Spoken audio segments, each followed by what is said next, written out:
黄奇玉。特别要介绍是在我们直播的平台当中的聊天室里面，是一堆人刷了一大排，甚至很多人问他说84号到底是谁呀？听说全家目前还在车上听，原因是因为停不到停车格。来，我们兄弟的歌曲，萧煌奇老师的作品《阿嬷的话》要送给在上礼拜遗憾离世的阿嬷，我们掌声欢迎。主持人评审老师以及现场爱唱歌、爱听歌的朋友们，大家午安，大家好。这首《阿嬷的话》献给我阿嬷。亚特兰大去参加比赛，去参加柔道比赛。那最后呢，在比赛完的当天，结束了这样的一个比赛，回到台湾以后呢，在回到台湾的那一天，然后我哥告诉我说，阿嬷呢，在你回到台湾的这一天呢，她已经先走了，她没有办法等你。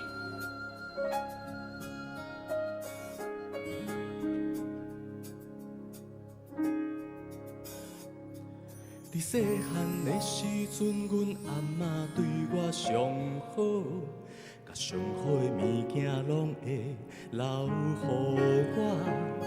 伊嘛定定带我去幼稚园，看人在佚佗，看人在办公会啊，看人在美小撮。伊定定甲阮讲，叫阮都爱好好啊读册。唔通大汉像恁老爸仔囝尔也两辈哦。伫迄个时阵，阮拢听拢无。阿嬷，你到底是咧讲啥话？大汉了后，才知影阿嬷的话，我会甲永远永远藏伫心肝底，想着一步的过去，定定拢会予人真难忘。时间一分一秒在过去，伫阮的心内，定定拢会想着伊。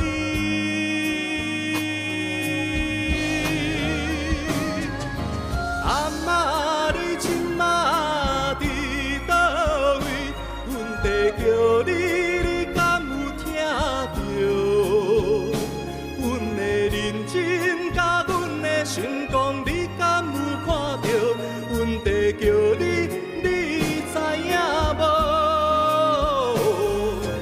阿嬷，你今仔过了好无？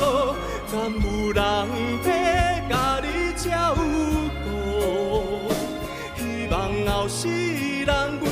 会当来，予你听，做你永远的孙仔，搁叫你一声妈。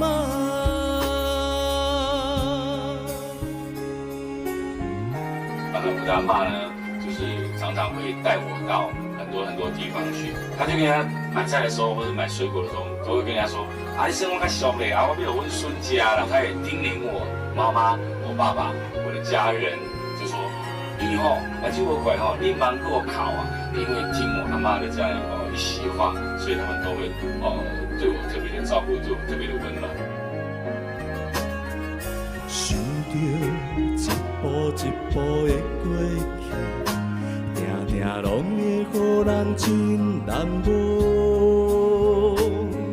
时间一分一秒在过去，伫阮的心内，定定拢会想着伊。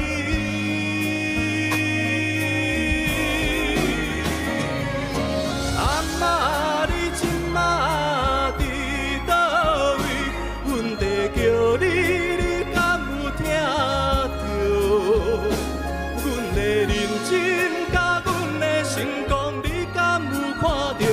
阮在叫你，你知影无？阿嬷，你今仔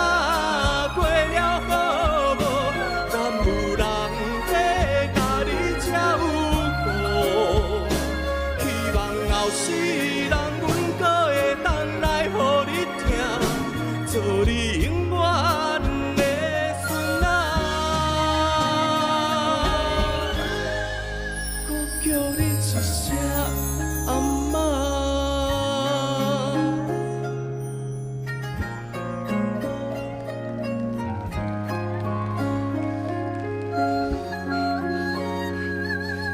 就是每一次的就有这样的一些不同的这种回忆。我们为他打气，加油一下！台下所有的加油团，加油！为黄奇玉老师，来自德明科大的老师，因为他又想起了